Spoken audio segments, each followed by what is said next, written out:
Ayan. Palyado. Ayan o. Ge. Ge. Up. Atras konti. Atras konti. Up. Tama na. Ayan na.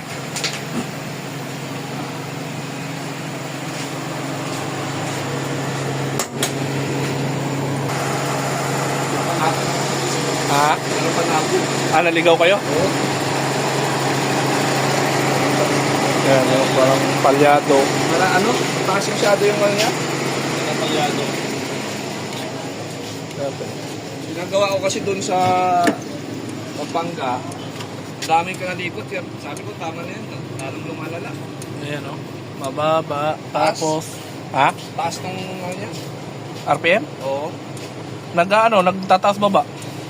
Pag gumaga, mabos na lalagpas ng ano, mga 1.5. Ayan, palyado. Tinan mo yun ang kasunod ko sana. Yeah, mani. May tulog yan. Wala naman. Ganyan niya eh. Oo, wala palya eh. Palyado.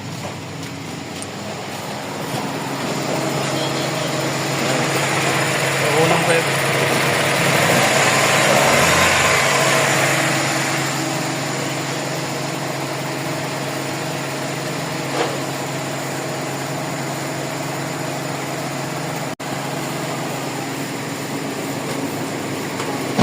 Bali, ano ba papagawa mo dito, sir? Dito, bukod dito sa palyado na ano?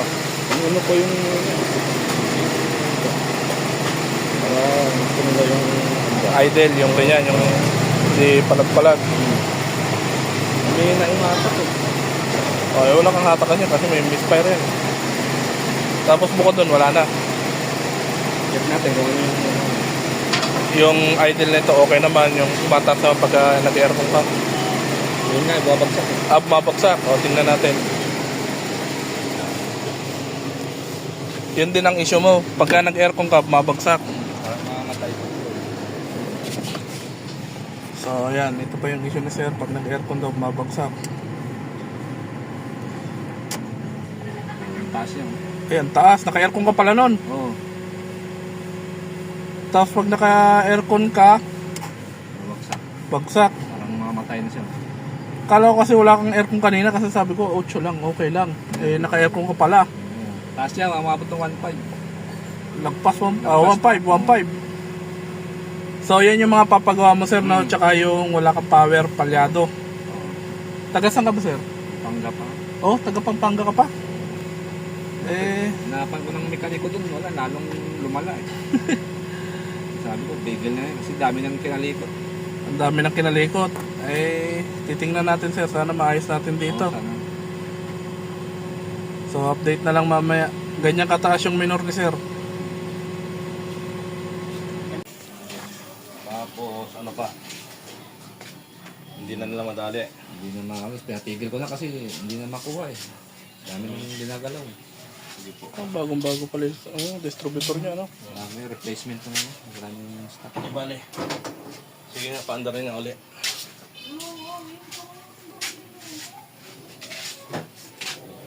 Taka mali oh, mali yung ginawa rito oh. Kaya siguro lang mataas. Baliktad.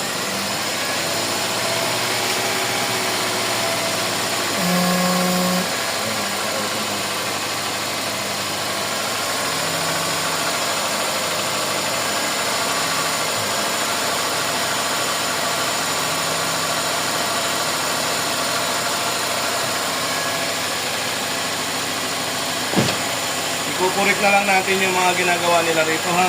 Kasi mga balibaliktad yan eh.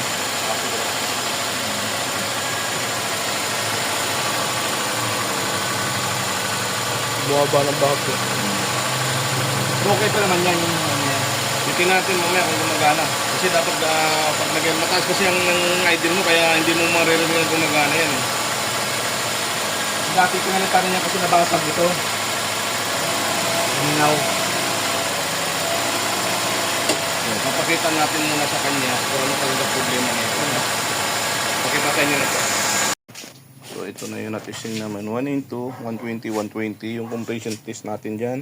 Yung piston number 3, ayan, 120 pa rin. So proceed tayo ng piston number 4, titingnan natin para malaman natin kung saan talaga nagkaroon ng problema to. Proceed tayo ng piston number 4. Sige sir, try mo.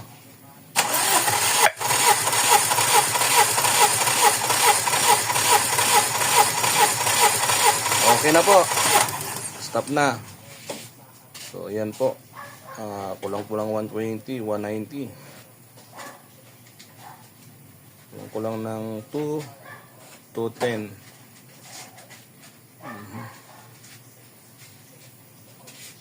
Ano pala tong ano nito?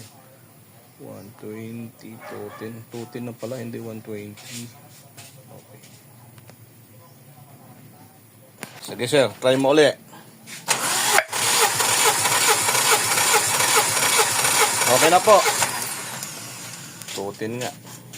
Okay, mali ako na sulat. 120. 210. Okay na po yan, sir. Tingnan natin kung may misfire to, ha. Wala na, oh. Kunti.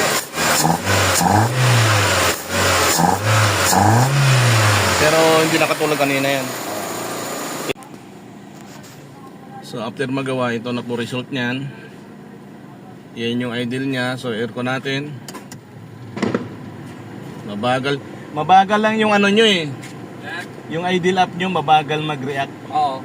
May delay siya. May delay yung idle up. Kung gusto nyo, pag ipunan nyo, bilhan nyo ng bago para pag aircon, sabay talaga yun dapat. Meron kaya maano na bago niya? Mayroon yan. Tingnan, sandali lang ha.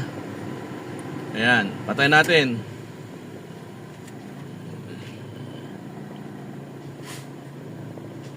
Aircon. Ayan o. May delete siya. Bale, okay na yan. Patayin muna natin. Kanina, misfire to.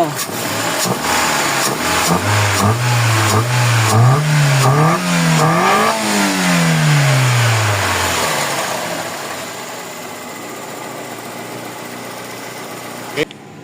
So, binagaw ko ng wiring nito kasi nagkaroon ng delay. Yung galing dito, sa control ng ACB, inalis ko na dyan, sinabay ko na doon sa magnet na clutch coil ng aircon sa relay ng compressor. Ayan, patay. Aircon, dati may delay dyan. Meron pa rin. Ulitin nga.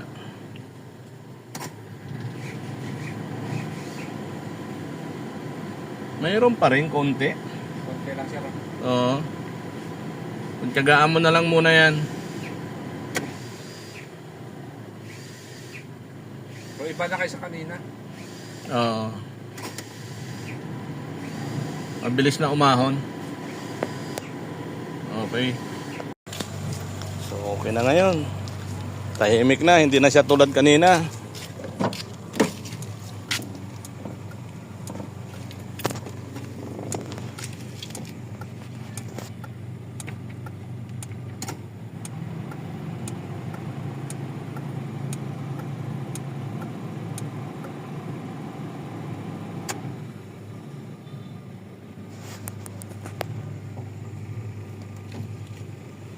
Dapat 7.5, 7 na lang yun. Oo.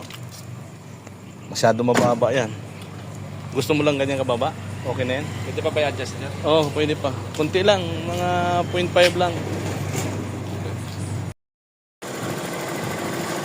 Boss, ang ano lang, may saysay ba yung pagpunta rito? Laking pinagbago daw. So, thank you sir ha. Si Sir ay taga Pampanga pa. Salamat din sir. Hinahanap tayo, baka sakali makatulong tayo rito sa problema ng DLI niya. Okay, thank you sir.